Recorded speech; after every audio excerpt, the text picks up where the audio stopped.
It is such a blow to democracy in Europe that I do not believe it can survive. In Munich, they negotiated about us without us.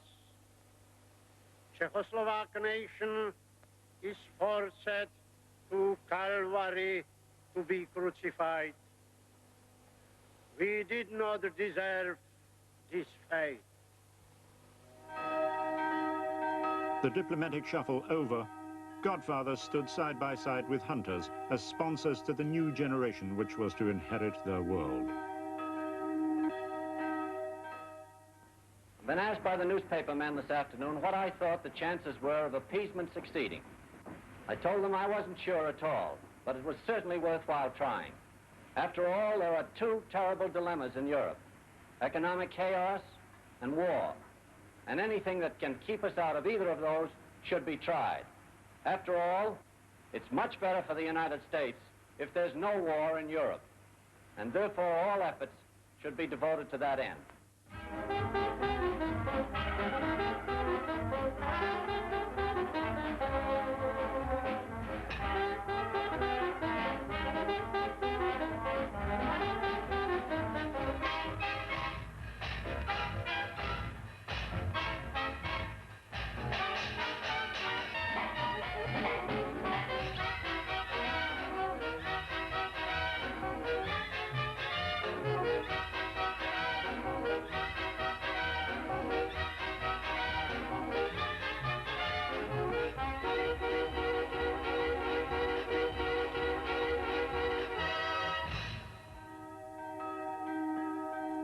But the young Chamberlains were not to inherit the peaceful future which their grandfather had tried so hard to gain. The empire would not be preserved.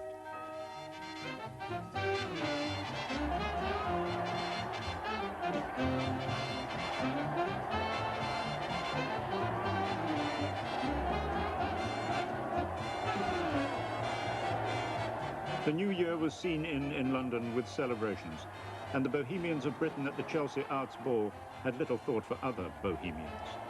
But the bubbles they made and chased were as insubstantial as the words which had once guaranteed Tomáš Masaryk's creation, and as fragile as the deal made at Munich.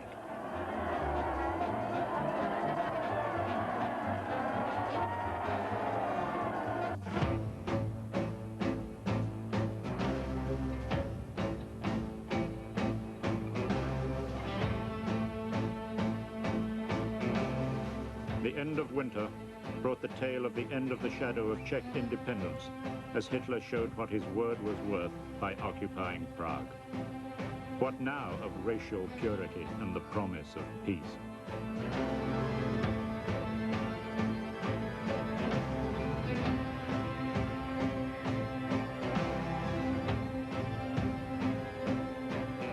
At last, he could stand at the window of Hradčany Castle and fancy himself controller of the key to the mastery of Europe. And war was only 5 months away.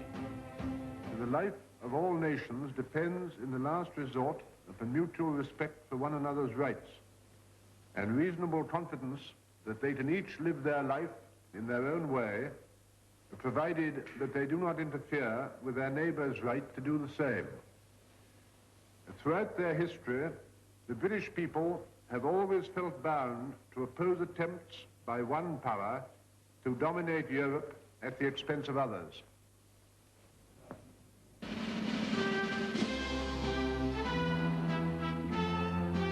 British statesmen had rediscovered their honor again, as the Foreign Secretary told the country when Poland was threatened.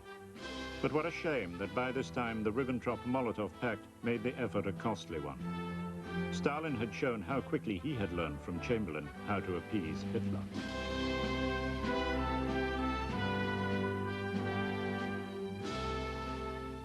Having sent the Czechoslovaks down the river in the end of 1938, having betrayed the only democracy in Eastern Europe in early 1939, quite inexplicably, pushed perhaps by public opinion, Mr. Chamberlain guaranteed Poland, which was a totalitarian state, which had no decent army, and which the British could not reach.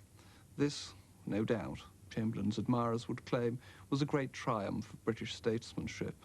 I find, in retrospect, rather difficult to see it anything other than a panic move, which of course led Britain into a war which she was not prepared for, and by May and June 1940, Britain was on the verge of a major military defeat. This, I think, was where the road from Munich led. The fact that, thanks to, first of all, the Russian army and then the Americans, that Britain survived and came out on the right side, winning side, in 1945, owed nothing to Mr. Chamberlain's foresight and everything to a great accumulation of luck and to Mr. Churchill's willpower in May 1940. Churchill had, after all, been right when he said that Munich, instead of peace with honor, was war with dishonor. Unable to fight and die for their country in 1938, many Czech pilots fled to die in 1940 for a faraway country of which they knew nothing, Great Britain. The British have repaid them by forgetting. That was part of the Czech tragedy, as was the road to war.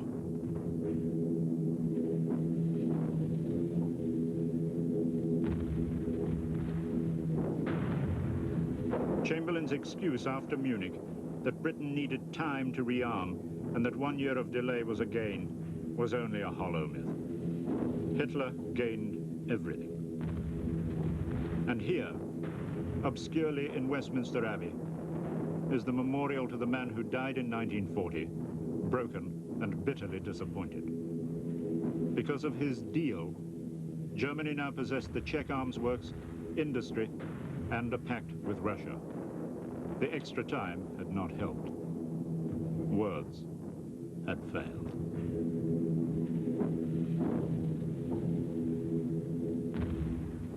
I have been talking with the German Chancellor, Herr Hitler, and I have in my hand a piece of shit. Cut it. Neville! Neville! Neville!